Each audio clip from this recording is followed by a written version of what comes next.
Good evening and welcome. Kamala Harris taking a detour from the battleground states tonight for a strategic stop in Texas, a place she plans to frame as the heart of strict abortion bans that have been adopted across the country.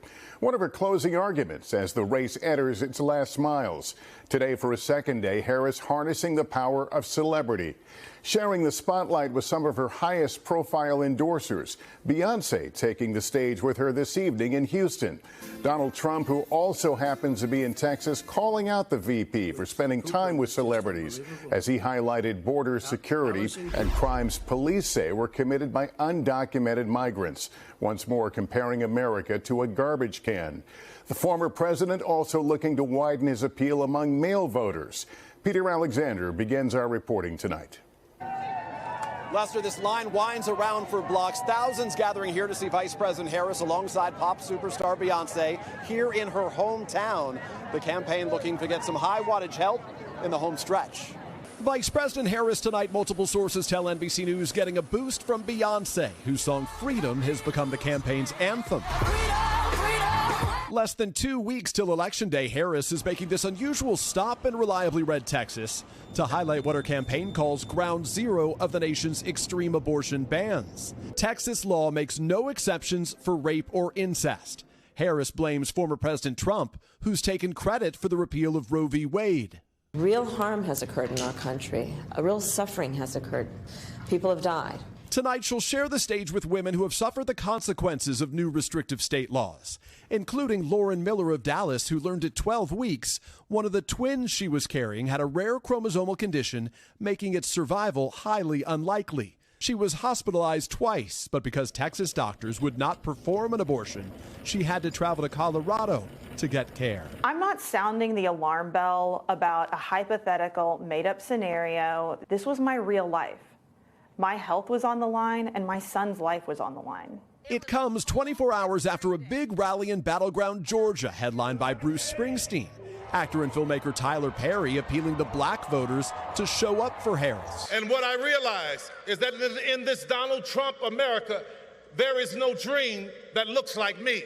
Former President Obama again making a plea to men who polls show heavily favor Trump. Some men who seem to think Trump's behavior is a sign of strength, that macho, you know, I'm going to own these folks. I'm going to put them down. I am here to tell you, that is not what real strength is. It never has been. Harris honing in on her closing message. It's either Donald Trump in there stewing over his enemies list, or me working for you, checking off my to-do list. She'll be back in the battleground of Michigan tomorrow with Michelle Obama in this dead heat race. Peter Alexander, NBC News, Houston. Also in Texas, former President Trump going after Vice President Harris over border security. He's also focusing on the votes of Gen Z, especially young men, including his new interview with Joe Rogan. Here's Garrett Haake. Tonight, former President Trump in Texas, flanked by Border Patrol agents and victims of crimes police say were committed by undocumented immigrants, going after Vice President Harris over her expected rally here with Beyoncé. Today, Kamala is here in Texas to rub shoulders with woke celebrities. Isn't that exciting? But she's not going to meet with any of the victims of migrant crime. Overnight, Trump amping up his attacks on the administration's border policies, arguing they turned America into a, quote, garbage can. When Kamala came in, she deliberately dismantled our border and threw open the gates. We're a dumping ground. We're like a garbage can for the world. Harris firing back. You know, it's just another example of how he really belittles our country. While Trump today denying the claim by his former chief of staff, John Kelly, that he fits the definition of a fascist. There was phony stories by a general that got fired. When you fire people for doing a bad job, they get a little bit angry. And slamming Harris for repeating them. She did call me a fascist, and everyone knows that's not true. They call me everything until, something sticks. Trump also using his visit to Austin to record an interview with popular podcaster Joe Rogan, whose audience includes many of the politically disengaged young men the former president's campaign hopes to turn into Trump voters. And while Harris has the advantage with young voters overall, a new NBC News Gen Z poll shows among young men, Trump is only down by 2 points, within the margin of error. I don't trust Kamala to run this country. We spoke to new Trump supporters at Arizona State. I like his policy on closed borders, and I don't like illegal immigration. He talks like I talk with my friends. Aiden Garth is a regular Joe Rogan listener and voted early for Trump. If people sit down and actually watch the full long-term interview, I think they'll see more kind of who Trump is, kind of not the evil guy that everyone makes him out to be. Meanwhile, Trump is facing an allegation of groping from former model Stacey Williams, who says it happened more than 30 years ago in Trump Tower when Jeffrey Epstein brought her to see Trump.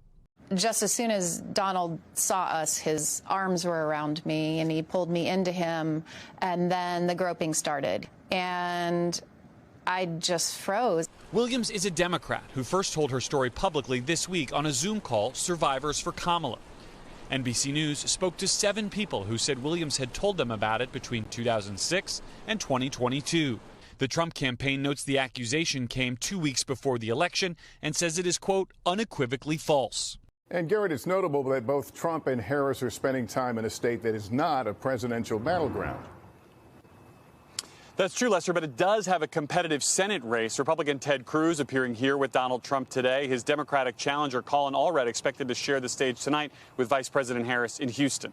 Lester? All right, Garrett Haake, thank you. And just developing this evening, both presidential campaigns apparently targeted as part of a Chinese hacking operation. Tom Winter is following this. Tom, what more do we know? Well, Lester, federal agencies are investigating the targeting of the phones of former President Trump and his running mate, JD Vance, as part of a broad hacking effort of telecommunication systems by the Chinese government. The same hackers also targeted people affiliated with the Harris-Walz campaign. All of this, according to multiple people briefed on China's efforts. They say it's not clear tonight if China was successful in their attempts, and the U.S. government said it is working, quote, aggressively to stop the threat. All right, Tom, thank you for that. Millions and millions of ballots are already in, and as election officials are working hard to protect the vote, their jobs are made all the harder by the spread of disinformation. Here's Tom Costello. With smooth sailing for millions of early voters, election officials are at work maintaining the integrity and safety of the vote, and tonight flagging some pockets of concern. In Lancaster County, Pennsylvania, the Elections Board says it received 2,500 voter registrations suspected of being fraudulent, many with handwriting and signatures that don't match those on file. Many of these are duplicates, unverifiable and/or accurate addresses, an inaccurate driver's license or social security number verification. While some of those reviewed are legitimate, at least 60% appear fraudulent. At this point, it is believed that the fraudulent voter registrations are connected to a large-scale canvassing operations for voter registrations that date back to June. The DA would not identify the groups doing the canvassing for the registration. So let's see what we This have. as election authorities are working to debunk disinformation. In Bucks County, Pennsylvania, authorities investigated this viral video about ballots, appearing to show somebody ripping up votes for Donald Trump. But the Elections Board says this video is fake.